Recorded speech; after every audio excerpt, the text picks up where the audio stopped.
नमस्कार। नमस्कार। आज हम एक काफी दिलचस्प विषय पर बात करने वाले हैं, पॉजिटिव थिंकिंग यानी सकारात्मक सोच। जी। हमारे पास एक लेख है जिसका शीर्षक है पॉजिटिव थिंकिंग सिर्फ सोच नहीं, एक लाइफस्टाइल है।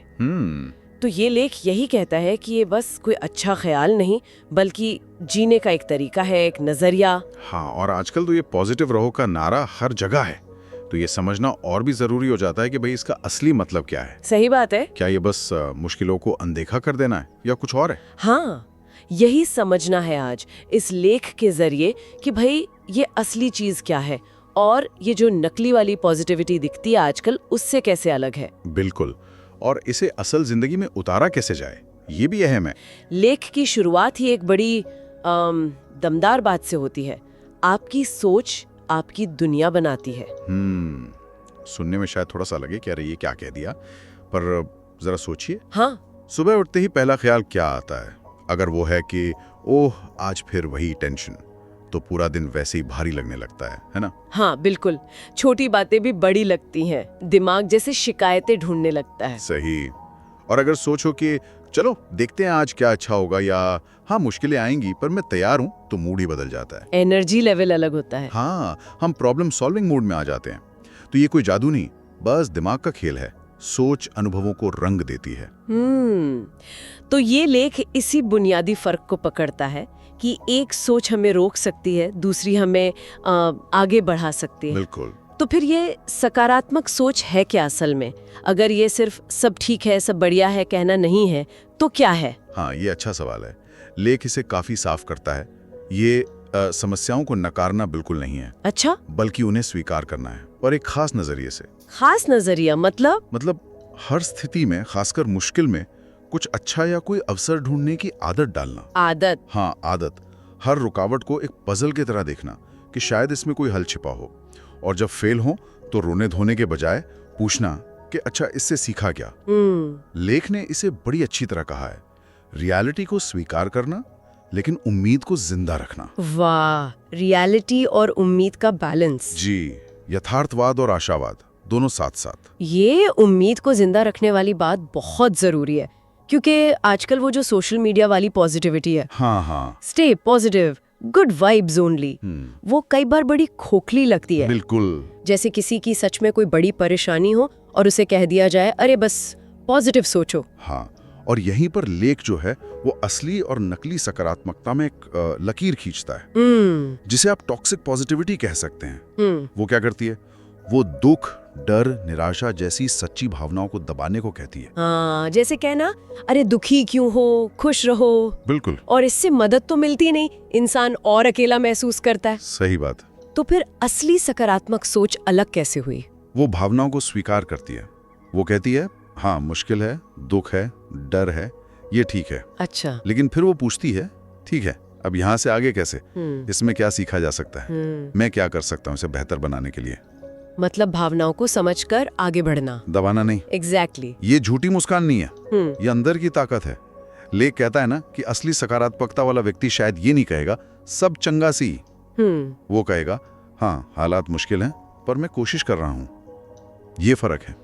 ये फर्क बहुत गहरा है, और इसी को समझाने के लिए लेख में वो अर्जुन और विवेक की कहानी भी है। हाँ, वो कहानी बड़ी अच्छी है ना? हाँ। कि कैसे एक ही सिचुएशन में दो लोगों की सोच ने सब बदल दिया। हाँ, कहानी ये है कि अर्जुन और विवेक दोनों दोस्त एक ही कंपनी में काम करते थे। जी। फिर कंपनी में कुछ दिक्कतें आई और एक दिन अचानक बूम, दोनों की नौकरी चली गई। ओह, ये तो बड़ा झटका है। जाहिर है, अब अर्जुन जो था वो टूट गया, एकदम निराशा में।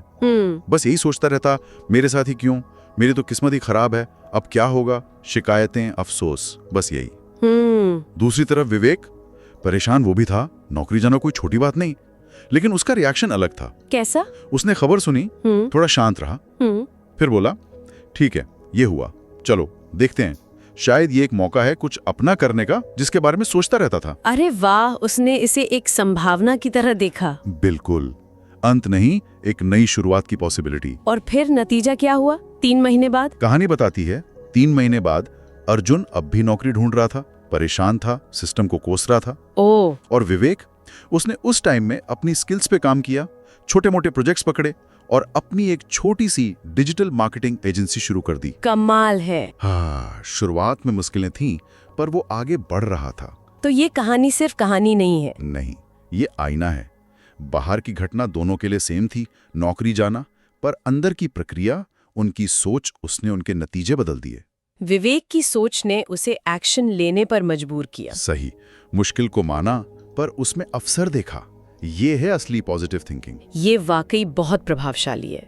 तो अब सवाल ये है कि हम सब ये कैसे करें? मतलब इसे सिर्फ सुने समझे नहीं, अपनी जिंदगी का हिस्सा कैसे बनाएं? एक लाइफस्टाइल जैसा लेख कहता है। हाँ, और लेख इसके लिए कुछ प्रैक्टिकल कदम बताता है, लेकिन वो ये भी कहता है कि ये कोई जादू की छड़ी नहीं है। अच्छा। हाँ, मतलब आज किया और कल सब बदल गया, ऐसा नहीं। ये एक अभ्यास है, लगातार करने वाला। ठीक है, तो पहला कदम क्या है? पहला कदम सुबह के पहले विचार से जुड़ा है। सुबह का पहला विचार, वो कैसे? लेख कहता है, उठते ही इससे पहले के दिन की चिंताएं घेर लें, एक पल रुकें और खुद से एक मजबूत इरादा करें। जैसे कि? जैसे मन में कहे, आज जो भी आएगा मैं उसे संभाल लूंगा, या आज मैं हर हाल में कुछ अच्छा ढूंढने की कोशिश करूंगा। ये छोटा सा मेंटल रिहर्सल दिन के लिए टोन सेट कर देता है। पीड़ित महसूस करने के बजाय कंट्रोल में महसूस करना। बिल्कुल, कर्ता बनना, विक्टिम नहीं। सुनने में तो अच्छा है, पर रोज करना। हाँ, वही तो, इसीलिए आदत बनाने की बात है। दूसरा कदम है कृतज्ञता, शुक्रगुजारी, ग्रैटिट्यूड। अच्छा, थैंक यू लिस्ट बनाना। हाँ, कुछ वैसा ही। रोज दिन में कभी भी 3 ऐसी चीजें सोचें या लिखें जिनके लिए आप आभारी हैं। बहुत छोटी चीजें भी हो सकती हैं। जैसे किसी दोस्त से अच्छी बात हुई, या आज का खाना अच्छा था, या बस आज का दिन शांति से बीता। कुछ भी। लेकिन इससे होता क्या है? क्या ये खुद को बहलाना नहीं? नहीं, इसके पीछे साइकोलॉजी है। हमारा दिमाग ना वो नेगेटिव चीजों पर ज्यादा फोकस करता है। ये सर्वाइवल के लिए था कभी। हाँ, खतरे पे ध्यान देना। सही। तो कृतज्ञता का अभ्यास जानबूझकर फोकस शिफ्ट करता है उन चीजों पर जो हमारे पास हैं, जो अच्छी हैं। अच्छा। धीरे धीरे सोच का पैटर्न बदलता है, शिकायतें कम होती हैं, संतोष बढ़ता है। ये नकली पॉजिटिविटी नहीं है, ये नजरिए को बैलेंस करना है। ठीक है, समझ गई। तीसरा सुझाव क्या है? वो थोड़ा मुश्किल सा लग रहा था, नकारात्मक लोगों से दूरी। हाँ, ये थोड़ा ट्रिकी है। लेख का मतलब ये नहीं कि रिश्ते तोड़ दो, पर यह समझना जरूरी है कि कुछ लोगों की वाइब्स, उनकी बातें हमारी एनर्जी डाउन करती हैं। जो हर वक्त बुराई या शिकायतें ही करते रहते हैं। बिल्कुल, उनकी संगत में रहकर पॉजिटिव बने रहना बहुत मुश्किल होता है। तो लेख कहता है, अपनी मेंटल हेल्थ के लिए ऐसे लोगों से थोड़ी दूरी बनाना, या कम से कम बाउंड्रीज तय करना जरूरी है। बाउंड्रीज तय करना जैसे कि ये तय करना कि आप उनकी नेगेटिव बातों में कितना इन्वॉल्व होंगे। शायद आप टॉपिक बदल दें या बातचीत छोटी रखें। ये स्वार्थ नहीं, ये सेल्फ केयर है। ये संतुलन बनाना सीखना होगा, खासकर अगर वो लोग करीबी हैं। बिल्कुल, ये आसान नहीं होता। चौथा कदम है असफलता को देखने का नजरिया बदलना। असफलता जिससे सब डरते हैं। हाँ, और यही सोच का रोल आता है। जब कुछ गलत होता है तो पहला रिएक्शन क्या होता है? निराशा, खुद को कोसना। हाँ, अक्सर। लेख कहता है, यहाँ रोकें और एक सवाल पूछे, इसमें मेरे लिए सीख क्या है? या अगली बार इसे अलग कैसे कर सकता हूँ? ये सवाल हमें दुख में फंसे रहने से बचाता है, आगे का रास्ता दिखाता है। असफलता को फुल स्टॉप नहीं, कॉमा बना देता है। क्या बात है, बिल्कुल सही कहा, जिसके बाद कहानी आगे बढ़ सकती है। पर क्या हर असफलता में कोई बड़ा सबक होता ही है? कभी कभी हार तो बस हार लगती है। वाजिब बात है, शायद हर बार कोई फिलोसॉफिकल लेसन ना मिले, पर लेख का मतलब है कि हर अनुभव, चाहे नेगेटिव हो, हमें कुछ इन्फॉर्मेशन देता है। इन्फॉर्मेशन? हाँ, शायद हमारी स्ट्रैटेजी के बारे में, तैयारी के बारे में, या बस इस बारे में कि कुछ चीजें हमारे कंट्रोल में नहीं है। उस इन्फॉर्मेशन को लेकर अगली बार इस्तेमाल करना ही सबक सीखना है। ठीक है, ये प्रैक्टिकल अप्रोच है। और 5वां कदम आपने कहा था सबसे बुनियादी है। हाँ, आत्मप्रेम, सेल्फ लव। सेल्फ लव, उसका पॉजिटिव थिंकिंग से क्या कनेक्शन? लेख के हिसाब से तो वही बुनियाद है। सोचिए, अगर कोई अंदर से खुद को पसंद नहीं करता, खुद से नफरत करता है, तो वो बाहर से कितनी भी पॉजिटिव बातें सोच ले, वो टिकेंगी नहीं। सच्ची पॉजिटिविटी अंदर से आती है, और वो तब आती है जब हम खुद को स्वीकार करते हैं, अपना ख्याल रखते हैं, खुद पर रहम करते हैं। अच्छा, तो पहले खुद से दोस्ती। बिल्कुल, जब हम खुद के साथ सहज होते हैं, तभी हम बाहर की मुश्किलों का सामना ज्यादा मजबूती और पॉजिटिविटी से कर पाते हैं। ये सारे कदम वाकई बहुत लॉजिकल हैं, लेकिन जैसा आपने शुरू में कहा था, ये एक प्रोसेस है, स्विच ऑन ऑफ वाला मामला नहीं। बिल्कुल नहीं। लेख इस पर बहुत जोर देता है। पॉजिटिव थिंकिंग एक मसल की तरह है, रोज एक्सरसाइज करनी पड़ती है। छोटे छोटे प्रयास रोज, कुछ दिन आसान लगेगा, कुछ दिन मुश्किल, पर धीरे धीरे ये हमारी सोच का, हमारे रिएक्शन का हिस्सा बन जाता है। और जब ये होने लगता है तो इसका असर कैसे दिखता है, क्या बदलता है? असर कई लेवल पर दिखता है। पहली बात, हमारी बातचीत बदलती है, कम शिकायतें, ज्यादा समाधान पर फोकस। अच्छा। दूसरा, मुश्किलों को देखने का नजरिया बदलता है, वो उतनी डरावनी नहीं लगती, लगता है कि हाँ ठीक है, इसे निपटाया जा सकता है। रिश्ते भी बेहतर हो सकते हैं शायद। हाँ, क्योंकि हम ज्यादा समझदार बनते हैं, कम रिएक्ट करते हैं, और शायद सबसे बड़ा असर पड़ता है आत्मविश्वास पर। Self confidence. जी, हमें लगने लगता है कि हाँ, मैं चीजें संभाल सकता हूँ, मेरे अंदर ताकत है। लेख इसे सिर्फ सोच नहीं, एक एनर्जी कहता है, एक अंदरूनी रोशनी। अंदर से आने वाली ताकत।